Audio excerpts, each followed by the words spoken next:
Spade channel.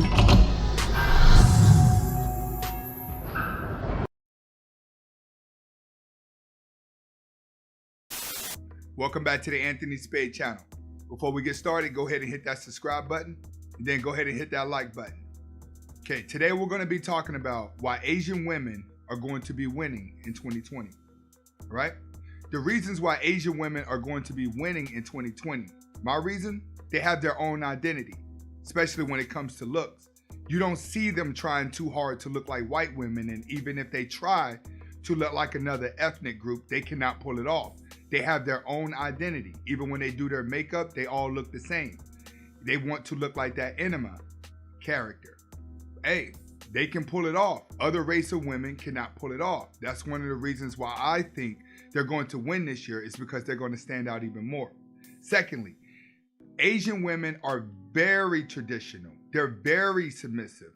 They're the type that's not trying to overpower their man. They're always seeking a masculine man. And most Asian women are going to date outside of their race because they feel like Asian men are too feminine for them. Not all Asian men, but majority of Asian men, they feel like is feminine. So they're always seeking a alpha male.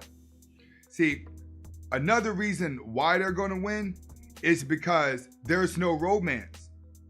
See, you can't be a simp with an Asian woman. Romance comes from Greek culture, which is what Western civilization is under. But on the Eastern side, they don't have any romance. That's how come you don't see romance in the Middle East.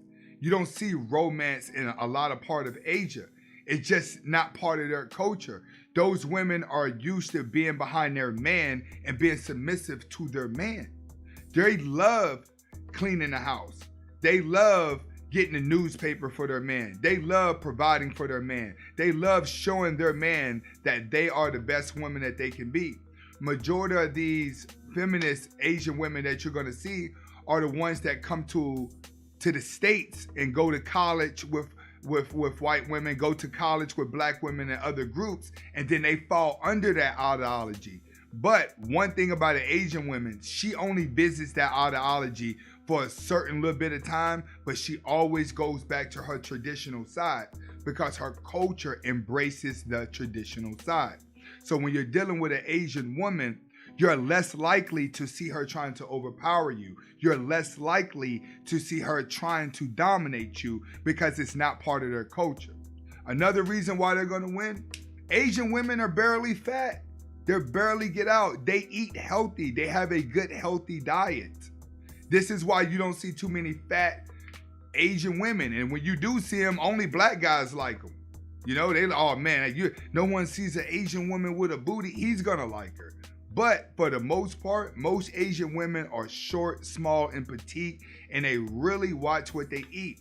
You're also dealing with a smart woman. You're dealing with women who embrace on intelligence. They embrace on knowledge. So not only if she's smart, she's going to be very traditional and very submissive. And this is going to start looking good this year as men start to pull away from westernized women.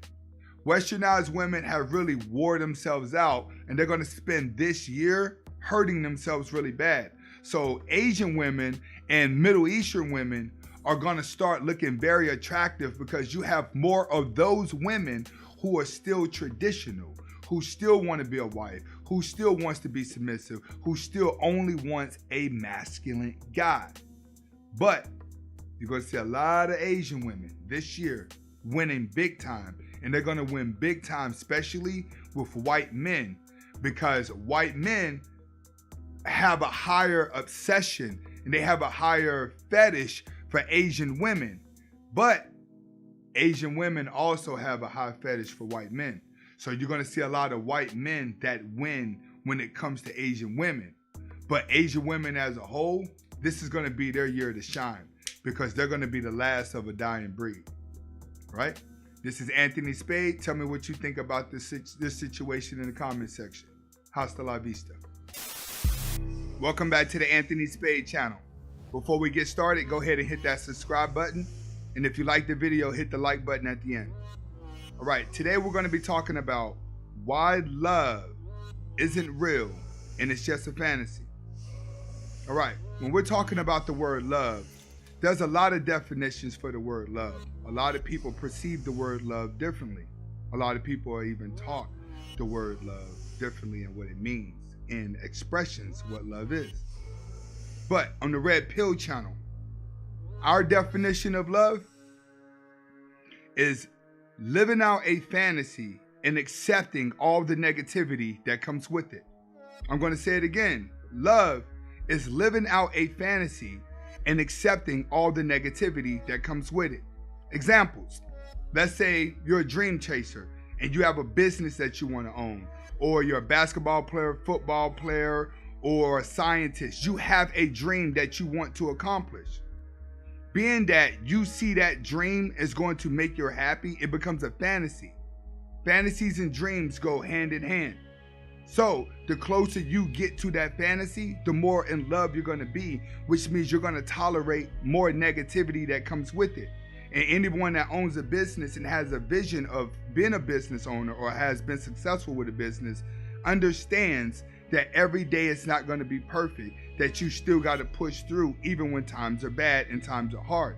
That's what it's like when you love your dream and you love your fantasy. You're accepting all the negativity that comes with it and you're pushing forward. It's the same thing in a relationship. 9 times out of 10, the person that you love is part of your fantasy. They part of the person you see yourself with for the rest of your life. They part of the person you see yourself being around your cousins with, your uncles with, grandma with, granddad with. That's the person that you want to take and form a family with because they become part of your fantasy. But what you do is you ignore all of their negative traits, whether it makes you angry, whether it makes you sad, or whether it makes you depressed. Because physically, they already look the part of your fantasy. So you accept all the negativity that comes with them. Now, in life, what life doesn't teach you about love, it teaches you how to give love. It shows you how to express love. But love don't teach you how to accept it. No one's taught how to react when someone says they love you. That's what happens in a lot of relationships. There's always one person that does not know how to accept love, even though both parties know how to express it. Which is why in a relationship, it can only be one person in love in a 2-person relationship. It can only be one person in love. Because when you're in love, there's only one person that's going to accept the negative traits of the other. The other person will always be telling you what's wrong. See, if you're the person that's in love, you're going to accept the negativity. But the person that you're loving is going to give you all the negativity back. They're the ones that's going to tell you what they don't like about you. They're the ones that's going to tell you when you did something wrong. But you're going to ignore everything that they do wrong because you're the one that's in love. Remember, only one person can be in love at a time. And that's typically what's happening in a relationship. One is in love, the other knows that the other's in love, but one is blind and one logically sees how they're going to get everything that they want. They always say, if you love somebody, you'll tell them the truth.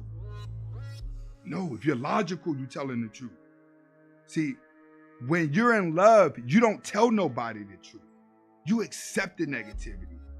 When you're in a relationship and you're getting around to telling your spouse everything that you don't like about them, you're actually falling out of love and you're already on your way out because they were supposed to change on their own because you were taught to accept their negativity.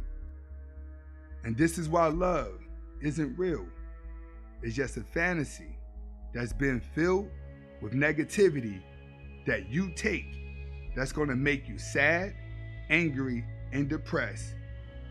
And you'll get your happiness back when you fall out of love. This is Anthony Spade.